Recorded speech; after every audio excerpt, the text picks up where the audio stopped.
पहला गुरु आपका माता पिता हो,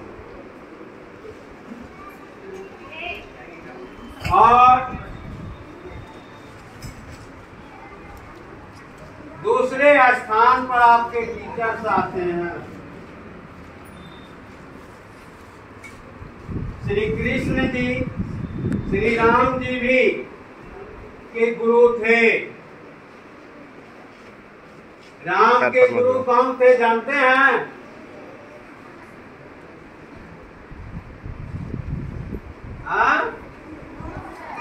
नहीं। श्री कृष्ण के गुरु कौन थे जानते हैं? कोई नहीं। तब कैसे होगा?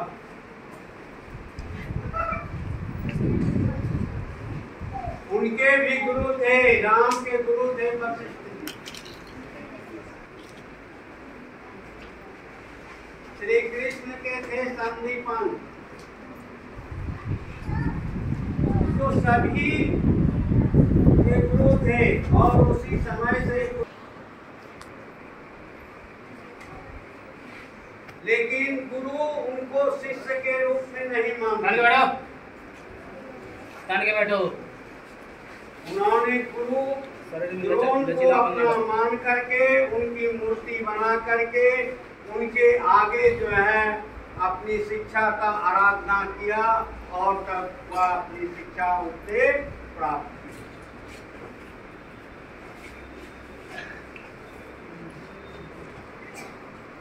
महाभारत पढ़े होंगे बहुत से लोग। महाभारत में पांडव के भी गुरु थे द्रोणाचार्य।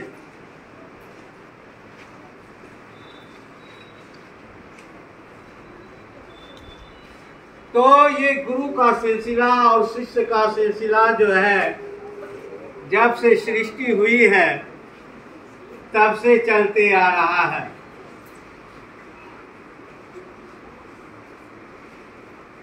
गुरु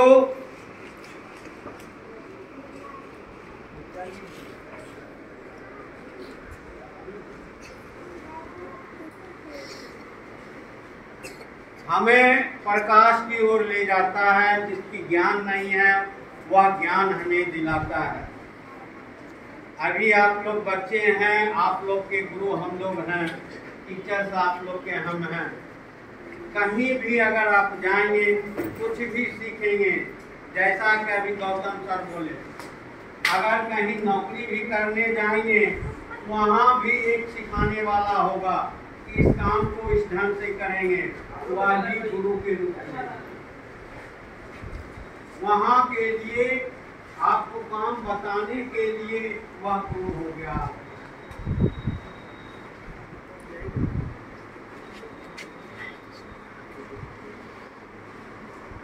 यानी गुरु का संबंध जो है और शिष्य का संबंध बहुत अटूट संबंध है। पहले के समय में गुरु की लोग सेवा किया करते थे, गुरु की भी ध्यान रखा करते थे। अभी आधुनिक युग में भी पहले जैसा तो नहीं, लेकिन फिर भी थोड़ा सा ध्यान रखते हैं लोग। पढ़ लिख करके ऊंचे पद पर चले जाते हैं तो कुछ लोग को गुरु का ध्यान आता है, यानी 99% तो नहीं के बराबर। जबकि उन्हीं से सीख करके बड़े बड़े पद को प्राप्त करते हैं। आपका प्रधानमंत्री, राष्ट्रपति, मुख्यमंत्री सबके गुरु हैं।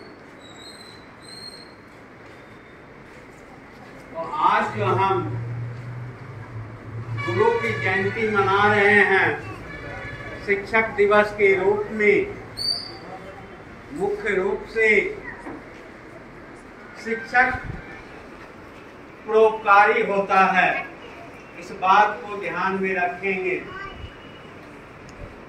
वह हमेशा अपने शिष्य की भलाई की बात सोचते हैं। चाहे कोई भी गुरु हो।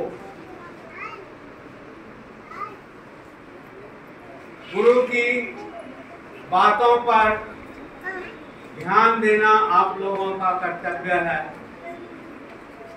ताकि आप अच्छे नागरिक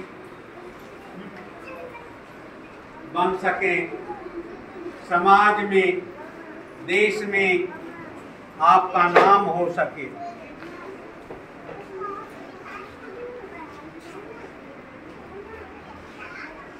आज जो हम दिवस मना रहे हैं वह सर्वपल्ली, आवाज मत कीजिए, बैठ जाइए, राधा कृष्ण एक ऐसे महान विभूति थे शिक्षक के रूप में, जिन्होंने अपने शिष्यों का अमूल्य योगदान दिया था।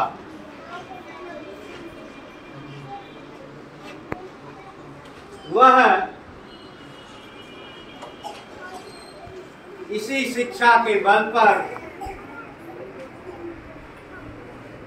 आगे बढ़े, आपके देश के प्रथम शिक्षा मंत्री के रूप में पूरे देश को योगदान दिया था।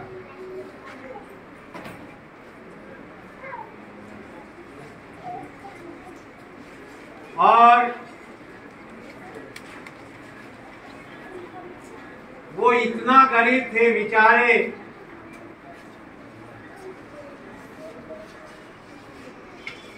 कि अपने परिवार के भरण पोषण करने में वो समर्थ थे, साथ ही बहुत ही ईमानदार थे।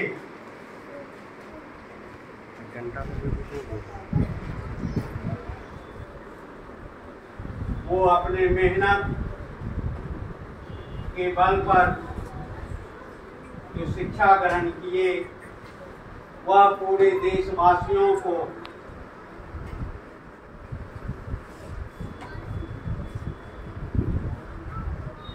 देकर उन्हें और अपने देश का मान आगे बढ़ाया।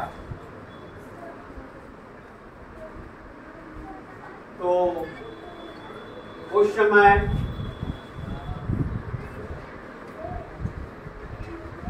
जब शिक्षकों की वेतन बढ़ाने की बात आई थी, पहले शिक्षकों को वेतन नहीं मिलता था, गुरु को वेतन नहीं मिलता था। गुरु को कम कहिए कि सर उसका खाना पीना और उसका परिवार का प्रबंध कैसे होता था। तो पहले जो गांव में लोग होते थे सभी मिलकर उन्हें अन्न देते थे और उन्हीं से उनका परिवार का और उनका भरण पोषण हुआ करता था।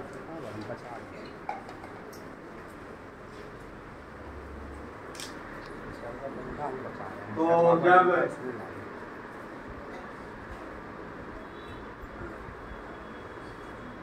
जन्म तिथि मनाने की बात आती थी, जहाँ बड़े बड़े लोग होते हैं, तो भाई आजकल आप लोग भी अपना जन्म दिवस मनाते हैं। उसी समय पूरे देश की कैबिनेट में हुआ कि भाई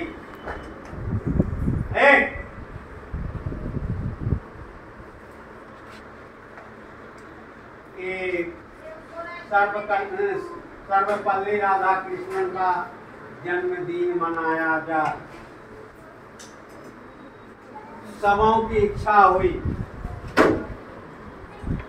इन्होंने कहा जन्म दिवस तो मनाया जाना चाहिए, लेकिन इस जन्म दिवस पर उन्होंने सरकार के सामने एक मांग रखी कि शिक्षकों को वेतन दिया जाए, ताकि उसका भरण पोषण हो, उनके परिवार का भरण पोषण हो सके और किसी दूसरे पर आश्रित नहीं रहे।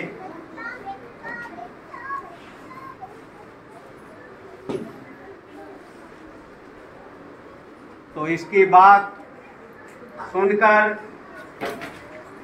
उस कैबिनेट के लोग कुछ देर के लिए शांत हो गए। इन्होंने क्या बात रखी अपने लिए, इन्होंने कुछ नहीं मांगा, ये मांगा भी तो जाकर के दूसरों के लिए।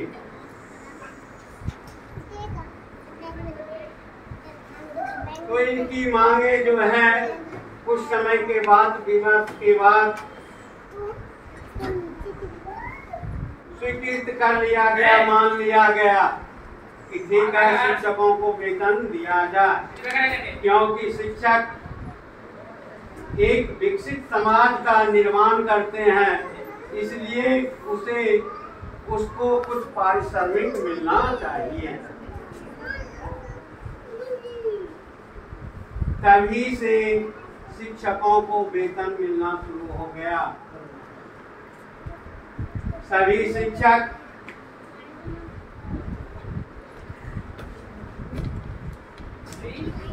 मिलकर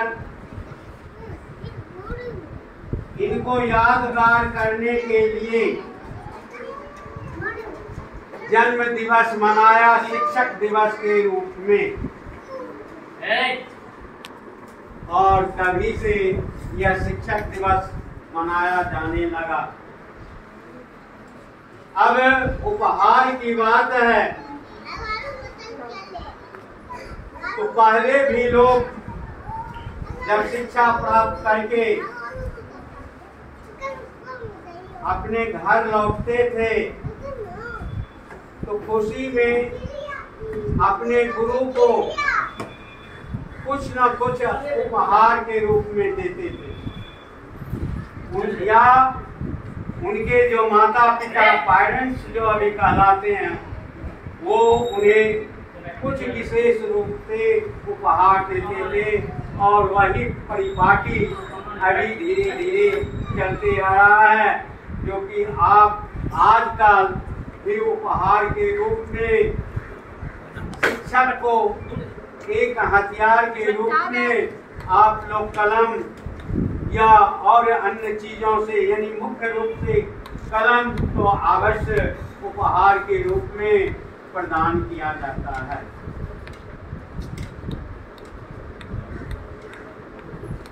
तो मैंने कई बार बताया, किसी का जन्म दिवस मिठाई खाने, उपहार देने के लिए नहीं मनाया जाता है। यह एक अपनी श्रद्धा है, एक प्रेम है, जिसे लोग बनाए रखते हैं और उपहार के रूप में उन्हें कुछ भेंट करते हैं।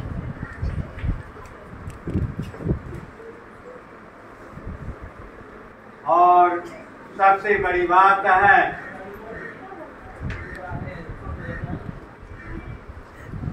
कि आप शिक्षक दिवस मनाते हैं, आपके विद्यालय में जो भी शिक्षक हैं, हिंदी को हो, अंग्रेजी को हो, इतिहास, भूगोल, विज्ञान, समाज अध्ययन, जो का भी हैं, उनसे आप लोग तरह तरह का अनेक प्रकार की शिक्षा सीखते हैं और फिर अपने जीवन को उससे संबंधित करके ढालने की कोशिश करते हैं और आपका जीवन इस शिक्षक की शिक्षा देने के बाद आपका सुखमय होता है। इसीलिए शिक्षकों से जो आपको अच्छी बातें, जो शिक्षक आपको बातें बताते हैं, उन्हें सीखने की कोशिश कीजिए, अच्छी बातें सीखिए। क्लास में आप लोग को देखते हैं एक दूसरे से आपस में जो है वैमनस्य हो जाता है, किसी से झगड़ा कर लेते हैं, ये अच्छी बात नहीं है। यहाँ आप शिक्षा ग्रहण करने आए हैं, यह शिक्षा का केंद्र है, यह शिक्षा का मंदिर है। आप शिक्षा ग्रहण कीजिए और अपने भविष्य को सुधारिए। इन्हीं आशा और विश्वास के साथ मैं आपको ये विश्वास दिलाता हूँ कि हमारे जितने भी सहयोगी शिक्षक हैं आपको अच्छी अच्छी बातें बताएंगे और आपका जीवन सुधारने का कोशिश करेंगे। इसके लिए आपको भी घर पर मेहनत करना पड़ेगा, तभी आप अच्छे शिष्य बन सकते हैं, अच्छे नागरिक बन सकते हैं। बस मैं इतना ही कहकर